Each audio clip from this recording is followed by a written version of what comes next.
i-click nyo lang yung pixel application.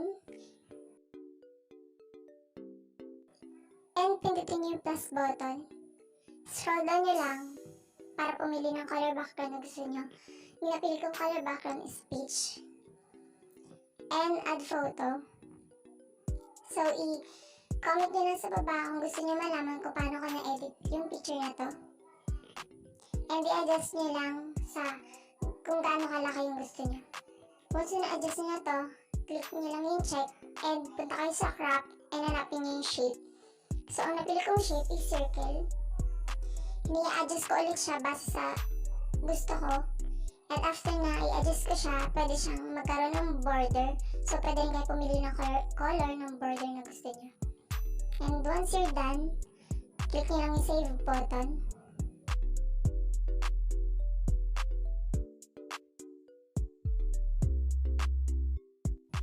Then, i-click nyo lang yung arrow and save. So, automatically nasa-save na yun sa gallery nyo. And once you're done, click nyo ulit yung plus button. And, click nyo yung color green na background para sa ating green screen na gagawin. So, i-add nyo kanina yung na-edit yung picture. And, i-adjust nyo ulit base sa gusto nyo size. And then, check.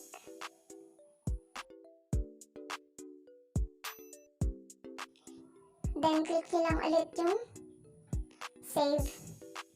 And automatically masasave ulit yan sa gallery nyo. And, pindutin nyo yung motion portrait. And go to your library. I-click nyo lang yung picture na in-edit nyo kanina sa PixArt.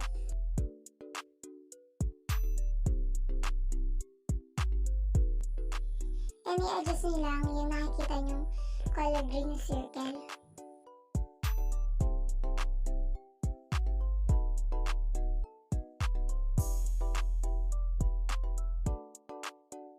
Once na masatisfied kayo sa edit, pindutin nyo lang yung okay button.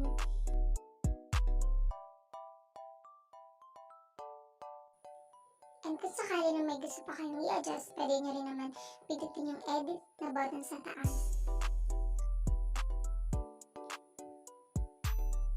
And once na masatisfied ulit kayo, pindutin nyo lang ulit yung okay button. Mapaplay naman after nyan yung motion na nagawa nyo. And pindutin nyo yung plus button para mag-add ng design. Like yung ginawa ko, nag-add ako ng kanya ng pusa. And nag-add ako ng shiny shimmering diamond. So, pwede kayong mag-add base sa gusto nyong design pero may limitations kung ilang design lang yung pwede nyong i-add.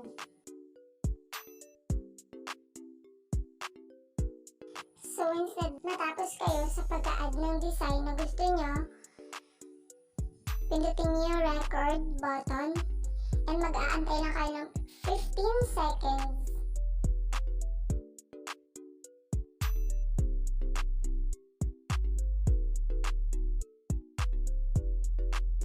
And after ng 15 seconds, pindutin nyo lang yung save button.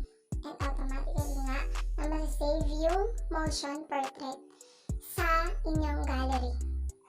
And after nyan, pindutin nyo yung KineMaster application.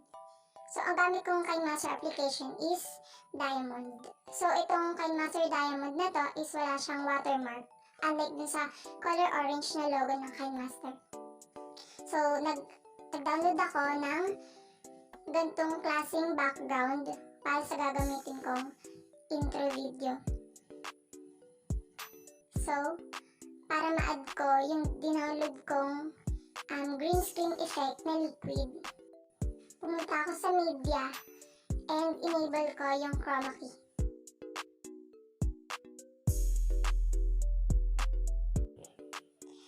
And pinindot ko lang yung parang box sa gitna and pinindot yung pinakamalaking size doon.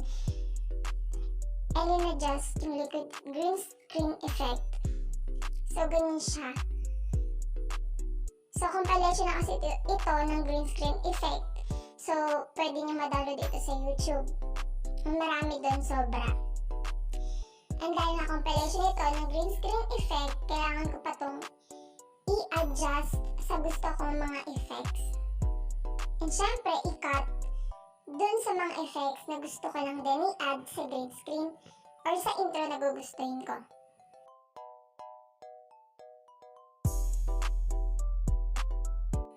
Mag-a-add ulit ako ng picture na download ko sa Google, which is pastel colors ng backgrounds.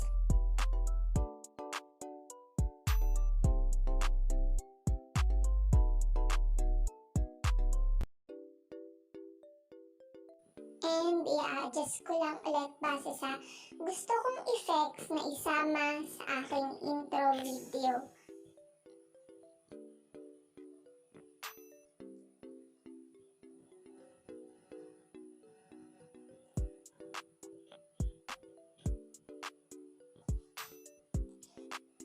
So, ang isasuggest ko sa inyo, piliin nyo yung mga compilation na mga green screen effects na liquid or iba pang klaseng green screen effect dahil mas marami kayong pagpipilian. And gusto kong gumawa ng transition between sa kanila. Kaya pinindot ko yung sa gitna and pumili ako ng transition na gusto ko.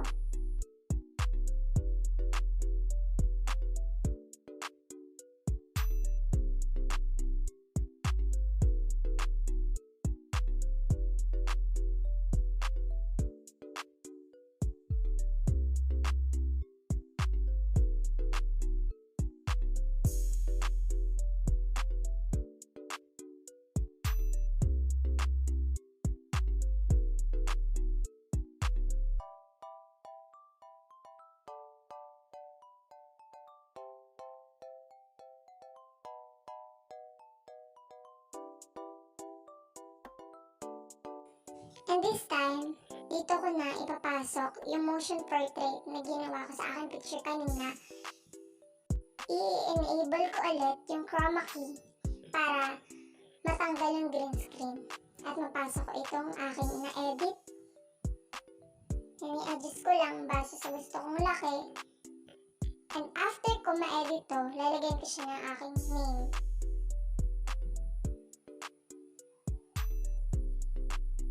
So, meron ding animation dito na pwede niyong pagpilian. In animation and out animation.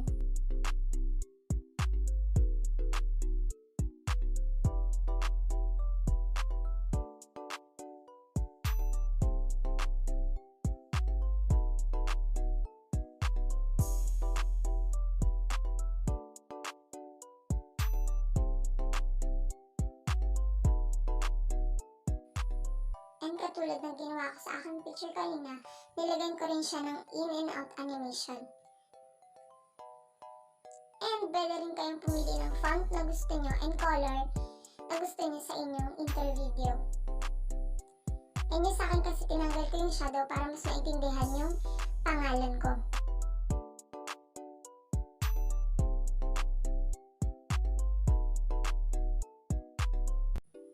So pwede nyo rin siya i-adjust kung mabilis man or mabagal.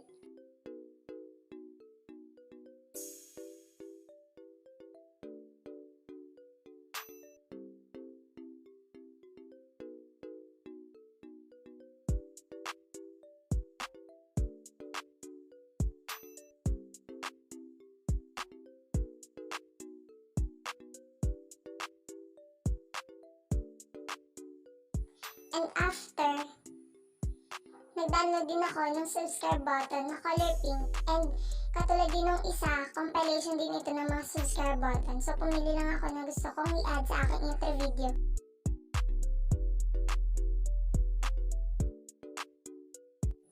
So pindutin nyo lang yung media browser para malagay yung effects na gusto nyo ilagay sa inyong intro video.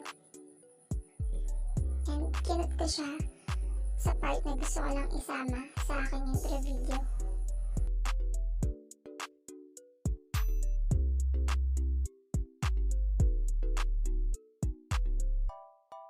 And nilagyan ko rin siya ng aesthetic sound effect na dinaload ko lang rin sa YouTube. And itong aesthetic music na to is hindi po siya nakaka-copyright. and compilation to ng mga aesthetic music. So, kailangan ko ulit pumili ng mga sounds na gusto ko lang idagdag sa aking intro video.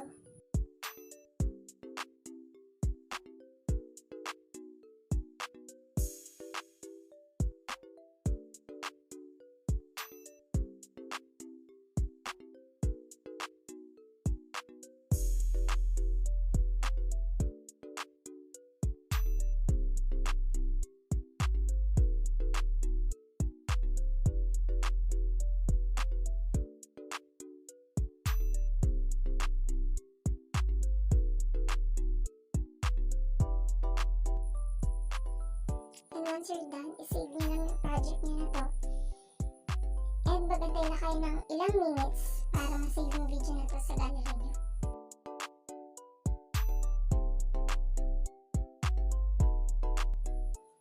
And meron na kayong sariling YouTube intro. You can also follow me sa aking social media accounts like Instagram, TikTok, and Facebook.